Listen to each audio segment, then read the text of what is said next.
first of all, how are you today? I'm good, thanks. That's good.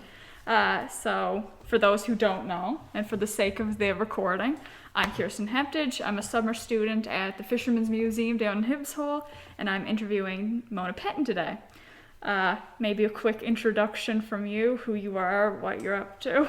I'm a founding member of the Fisherman's Museum.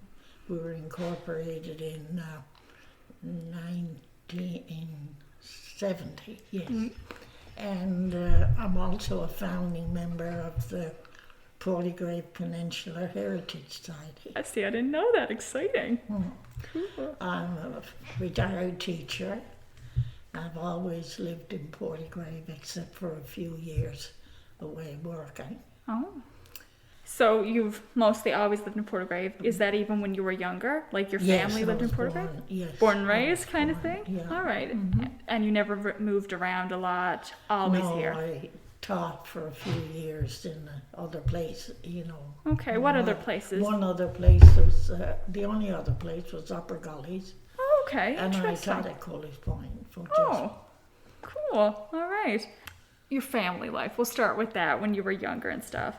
I've talked with a lot of older people, and even like my parents' generation, about how huge their families was. A lot of siblings, a lot of aunts and uncles over. Would you say that's the same for your family? Well, we were, I have 3 sisters, myself, and a brother. Fair size. And my father jobbed around wherever he could get work. Yeah. But later, when the fish plant was built, he was weighmaster at the fish plant. All right. But then he died young. He was only 49. Oh no. So my mother was a housewife, and she remained a widow for the rest of her life, and she died in February 2070, and she was 98. So she lived a full life, we could say. She certainly did. Wow. She was amazing. That's incredible. Yeah. So she never picked up any work after your father died? No. Okay. No, fantastic. What a woman. So are your parents from Portagrave too? Yes, they were both from Portagrave. Both from... They lived in the section of Portagrave that we call Blow-Me-Down. Okay. Yeah, and my father lived in a section called Ship Cove. Nice. So pretty close to each other. Oh yes, it was all on the Portagrave Peninsula. Yeah. Well, that's fantastic. You said your father, I'll say, shopped around for work. Yeah. Before the fish plant. Did he ever go on the Labrador for work? Not fishing, but he went to Goose Bay when that was being built up. Okay. He went to a place called Twin Falls. I don't know if the name has changed, but that's what it was when he worked there. Yeah. And he worked in Buchan's Mines. Really? He worked on schooner. A lot of odd jobs. Wherever he could get work. Yeah. He didn't fish much. He fished on the Labrador though before he was married. Okay. Maybe just 1 year. And I think he might have fished home 1 year, but it wasn't very encouraging. So. Yeah, that's interesting though, because I find talking to people from Portagrave, it's always been, we're fishing families. We've always fished. That's what we do now. But your family never really... Not really, no. Interesting. My father didn't get into the fishery in a big way at all. Oh. Now, my husband was a fisherman. He was... Yeah? What was his name? Eric. Eric, nice. So he fished consistently? We'll say that was his job? From the time he was about 10, I would say. Yeah. Yeah, but he didn't fish in a big way. He was sort of the in-between sector. I get it, yeah. That's but fantastic. He made a good living. So... Yeah. It is what it was. So back to when you were, say, younger. You said you had 3 sisters and a brother. Mm-hmm. In the order of children, were you one of the younger ones I or one was of the oldest. the oldest? Yeah. Oh no, that must have been, I don't want to say terrible, but like you probably had a lot of responsibilities then, growing up with like a bunch of younger siblings growing around. What was that like? I don't remember taking a lot of responsibility. Okay. It seems like my parents always Were looked there. after. And my grandmother lived with us as well. Oh, She lived with us all of her life. And she was responsible like for yeah. part of our upbringing. Okay, that certainly helped, yeah. Yeah. What were your typical days like then? Say, what you can remember when you were, say, a kid / a young adult still living at home. What was an average day for you? Oh my, that's a long time ago. An average day. Well, school time, we would, school was open, we would go to school for 9 o'clock. No, 9:30, I think, seems Okay. like, but I'm not quite sure. And then we would break for recess, and then we would walk home for dinner or lunch, Yeah. whatever you call it. And we'd go back again for the afternoon session. And then after that, we would, in the winter, usual things, skating on the pond. We lived quite near the pond, and we did a lot of skating and swimming in the summer. Yeah. We played, when I was younger, and we played cobbies. What was Did you ever that? hear that? No. Well, you've heard of Cobby House, Yeah. a playhouse like. Well, we would just play cobbies if we got a cup with the handle broke off. That'd be wonderful to play with and cracked, Nice. do whatever it was. Yeah, whatever was around. And we'd have a doll maybe for a baby, and we'd set up housekeeping out in the garden. Nice. somewhere. We Aw. called it cobbies. I don't know. So, what you did for fun, you swam, you skated, you played cobbies. Do you remember who you did that with? Like, I'll say, who were your friends growing up? Yeah, different friends from time to time. And, Would you say, do you still have some of those same friends like today? Or have you parted ways?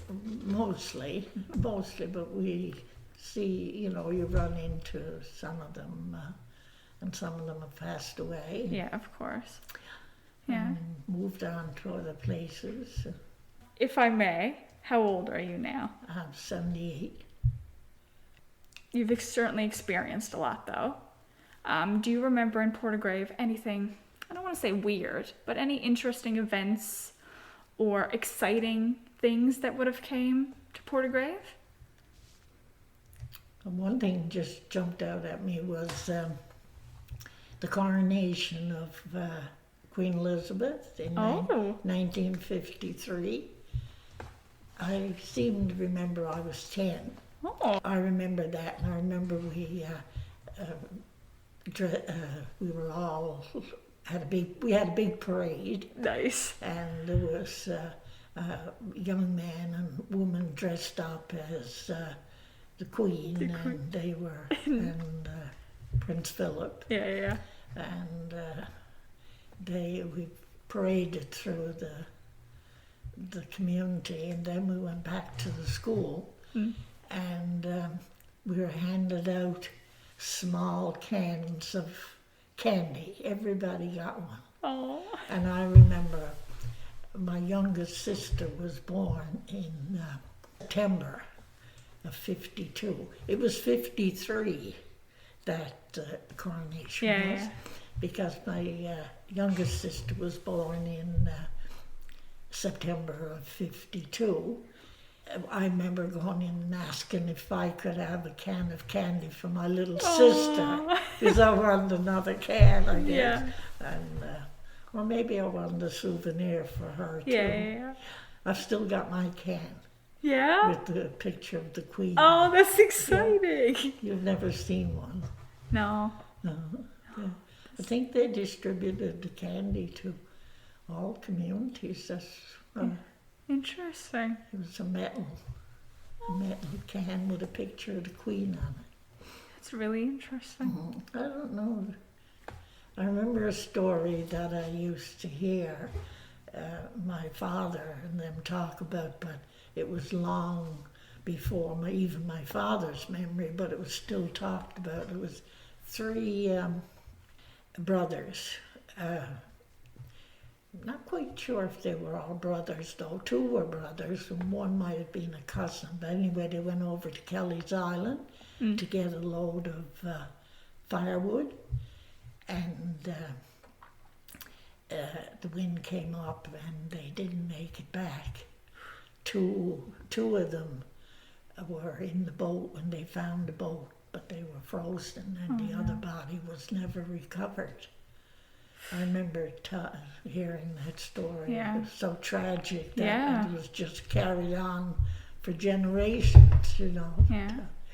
And unfortunately, a lot of stories that, like, tragic events are the ones that get carried on. Yes. Because they're the ones that stay always in people's minds as, like, warnings almost. Yeah. To be careful in storms, for instance. And another story I've heard about was the great-grandfather or the great-great-grandfather of most of the Pettens, not all the Pettens, but most of the Pettens, was drowned down by the lighthouse. Oh, no. Yeah, he went, he was an older man at the time, but he would go out in his boat and get some fish, and he was drowned.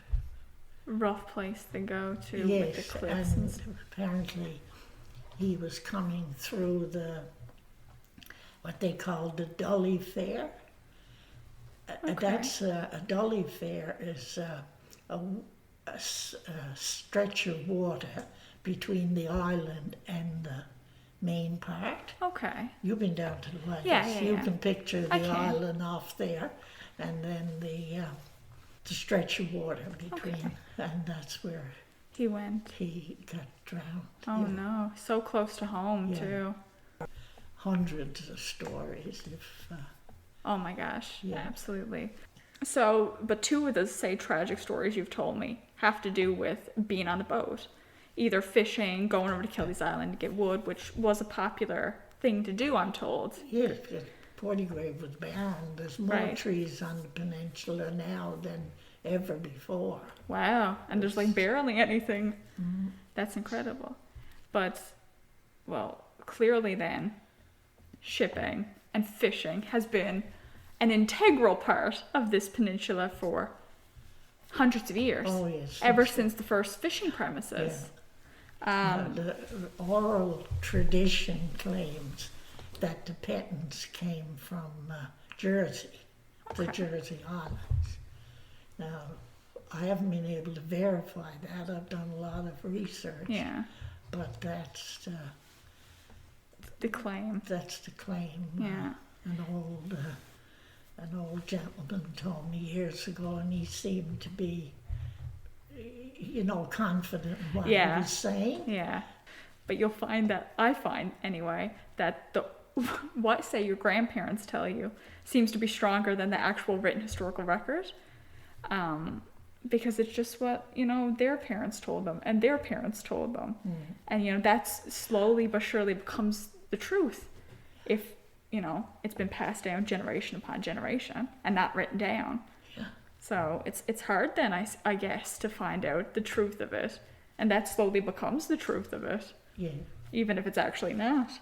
But when it comes to, say, all of these families and all of these fishing enterprises, obviously it hasn't stayed the same.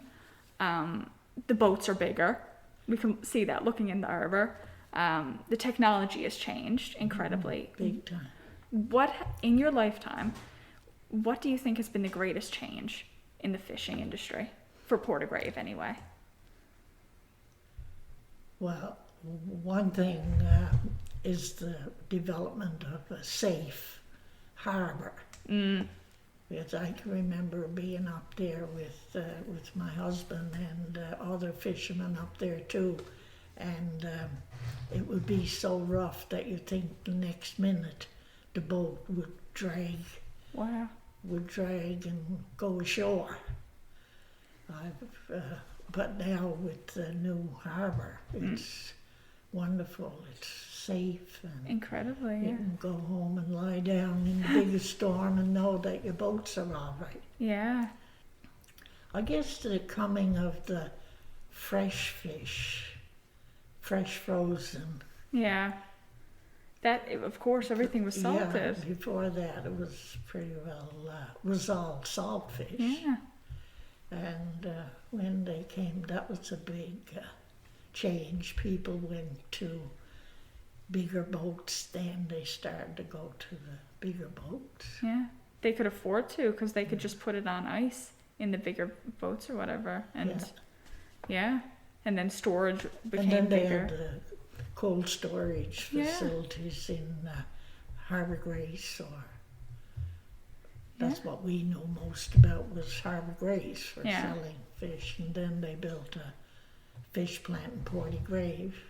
That was significant too. Yeah, that must have been like the talk of the town for like months upon months when that was being constructed.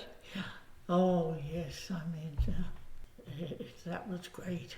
Yeah, it brought jobs in. It was great for that's where my father worked. Right. And he was delighted to be able to stay home. Yeah. And walk to work and not have to go away anymore. Yeah. And lots of other men the same. They worked in the fish plant. And then women started to go to work. That was because before that women would help with the gutting and the cleaning of the cod on the wharf. But then they started to go to work in the fish plant. And that was more exciting almost. They were getting a wage. And then there was the crab plant, used to be at Bareneed. Okay. Oh, okay. That was significant because that employed a lot of people, not only from Portygrave, but around the area. Yeah. And of course the crab. I mean, the crab has been the crab fishery has been the lifesaver. Yeah, absolutely. Of this area. And a lot of areas in... Even Newfoundland, especially since the moratorium on cod. And everyone I talk to from Portygrave, it's always about their crab quotas. Yes. Nobody talks about fish anymore. No. It's always crab. Most boats now have a small amount of codfish. We just say fish. When you say fish, you mean codfish. Yeah. Salmon, the salmon. What do you think hasn't changed? Like, so many things have changed, but what's the one thing, or maybe a few things, that has not changed when it comes to the fishery here? Is it the same families doing it? And a lot of cases, yes, it's those. It's the same families.